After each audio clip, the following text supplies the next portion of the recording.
Madame Le Callennec. Pour le groupe Union des démocrates et indépendants, la parole est à Monsieur Francis Vercamer.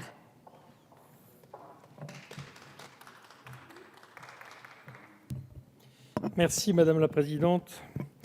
Madame la Ministre, Madame la Présidente de la Commission des Affaires sociales, Monsieur le rapporteur, chers collègues, après le succès de la commission mixte paritaire, notre Assemblée devrait donc adopter, si j'en crois les différents groupes, à l'unanimité des groupes, définitivement la proposition de loi d'expérimentation territoriale visant à résorber le chômage de longue durée.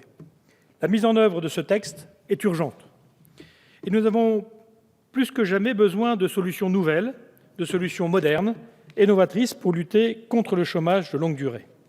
Le marché du travail est dans une situation dramatique. Malgré les espoirs du président Hollande, la courbe ne s'inverse toujours pas, bien au contraire. Le mois de décembre et la nouvelle hausse de 0,4% du nombre de demandeurs d'emploi soulignent que 2015 est une année encore perdue pour l'emploi.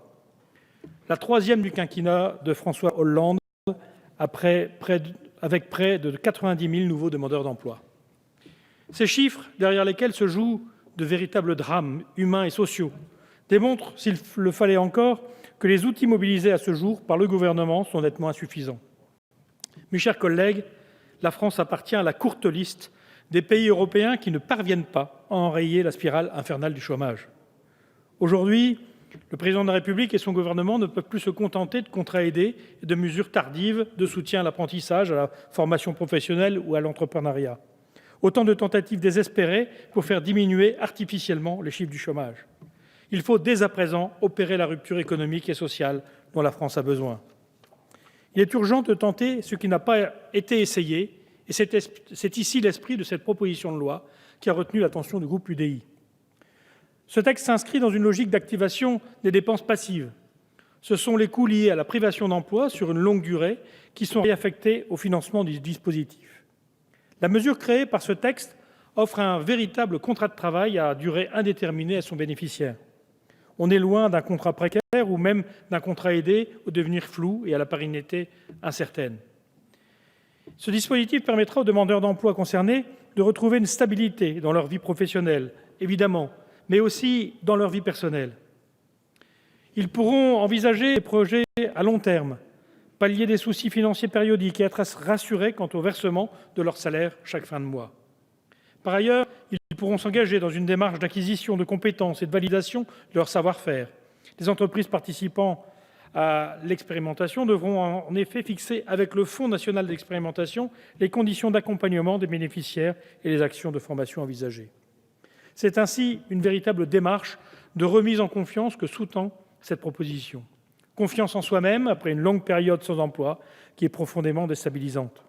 Confiance aussi dans le travail et dans la stabilité qu'un emploi génère. Nous l'avons déjà dit, cette proposition de loi engage un dispositif innovant qui semble contredire tout ce qui pense avoir déjà tout essayé contre le chômage de longue durée. À ce titre, le fait que l'association ATD Quart Monde ait été distinguée en décembre dernier par le label « La France s'engage » vient confirmer le caractère novateur de la démarche. Il confirme également à quel point les solutions les plus audacieuses ne sont pas nécessairement celles conçues par l'État. Elles naissent d'initiatives citoyennes, d'associations, de collectivités territoriales qui s'efforcent de sortir des sentiers battus pour proposer des dispositifs inédits.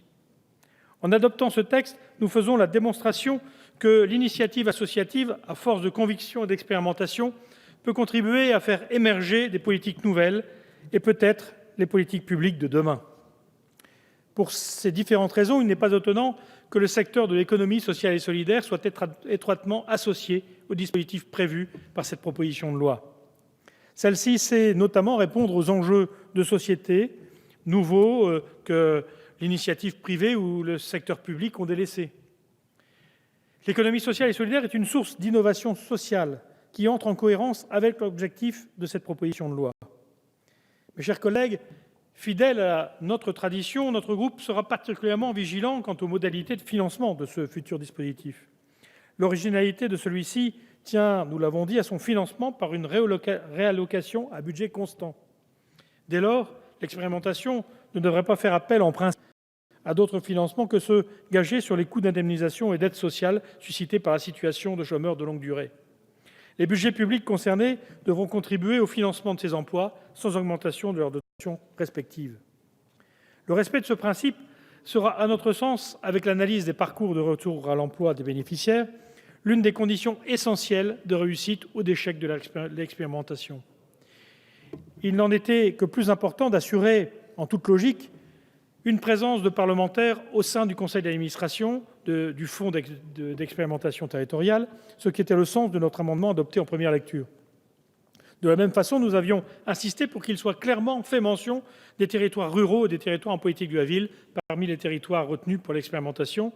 Bien que cette précision ne figure finalement pas dans le texte, nous serons attentifs à ce que l'expérimentation puisse bien s'y dérouler.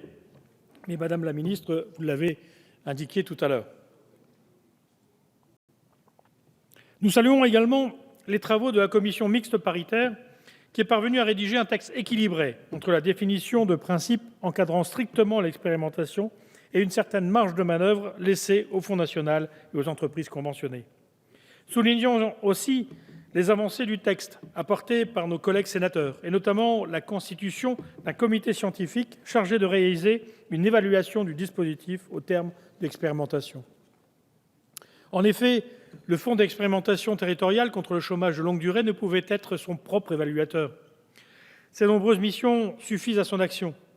Financer une partie de la rémunération des bénéficiaires du dispositif, établir un cahier des charges fixant les critères que doivent respecter les collectivités territoriales, dresser la liste des territoires retenus pour mener l'expérimentation et accompagner le dispositif. L'évaluation par un comité extérieur au dispositif devra permettre une observation objective des qualités et des failles du dispositif en vue de son éventuelle généralisation, que nous souhaitons bien sûr. Gageons que cette évaluation, dont le caractère est central et déterminant, ne se limite pas à énoncer les conditions d'une éventuelle généralisation, mais puisse veiller à la cohérence du déploiement du dispositif et de sa pérennité financière. Il conviendra alors d'étudier les points de vigilance identifiés par le Conseil économique, social et environnemental portant sur la redistribution des coûts évités, notamment concernant les indemnités du régime d'assurance chômage ou les fonds de l'assurance maladie. Enfin, nous regrettons que les travaux à l'Assemblée, comme au Sénat, n'aient pas permis d'élargir l'expérimentation à l'ensemble du secteur marchand, au-delà de la seule sphère de l'économie sociale et solidaire. À ce titre, l'expérimentation aurait permis d'observer si l'ouverture aux entreprises du secteur marchand aurait eu pour effet ou non de faire apparaître des distorsions de concurrence.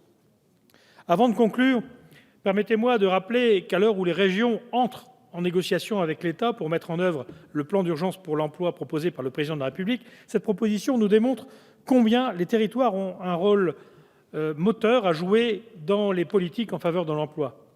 Ce sont en effet les territoires qui sont les mieux à même d'identifier leurs besoins, de répondre aux attentes des entreprises du tissu économique local, de répondre aux besoins de formation des demandeurs d'emploi et des salariés.